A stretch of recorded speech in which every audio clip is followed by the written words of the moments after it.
سندريلا.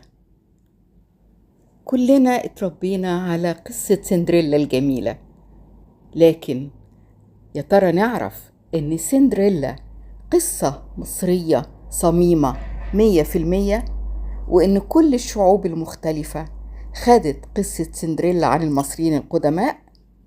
دي الحقيقة.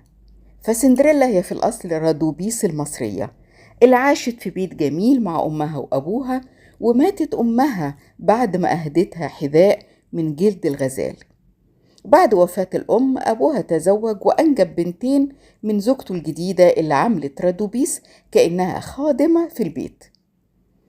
في الوقت ده كان موجود الأمير أحمس الثاني زي ما هو مكتوب في بردية تشستر، وكان قرر أن يقيم حفلة كبيرة لكل بنات المدينة لاختيار زوجة له.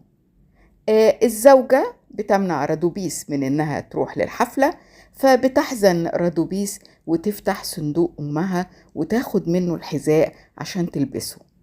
وبينما هي بتحاول ترتديه، إذا بطير من الطيور الجارحة بيخطف الحذاء معتقد إنه شيء ممكن يؤكل، وبيطير بيه بعيد وبيرميه.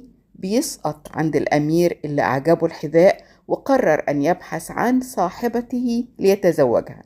هنا بتبدأ القصة في تعميق مغزى العدل، لأن زوجة الأب بترفض وتستنكر أن يطلب مندوب الأمير من رادوبيس إنها تقيس فردة الحذاء بحجة إنها مجرد خادمة.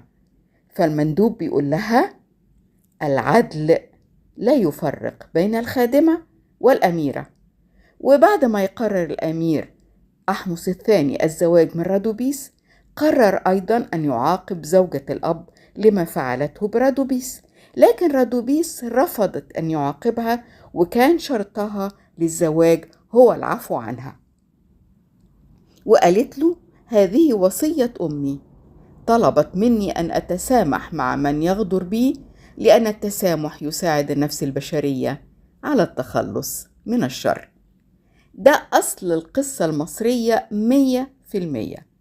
ذكرها هيرودوت المؤرخ اليوناني عن تاريخ مصر، لكنه غير فيها كتير، لأنه ذكر إن رادوبيس هي فتاة من أصل يوناني كانت بتعمل خادمة، وهذا لم يذكر في بردية تشستر بيتي المحفوظة في المتحف البريطاني، واللي نقلها الكاتب بروكس بانك إلى اللغة الإنجليزية في كتابه قصص الفراعنة عبر القصور. وأول مرة نشرت هذه القصة الشهيرة كانت على إيد الناشر الفرنسي شارل بيرو، اللي ولد في باريس في 21 يناير 1628، ولم يذكر مصدرها.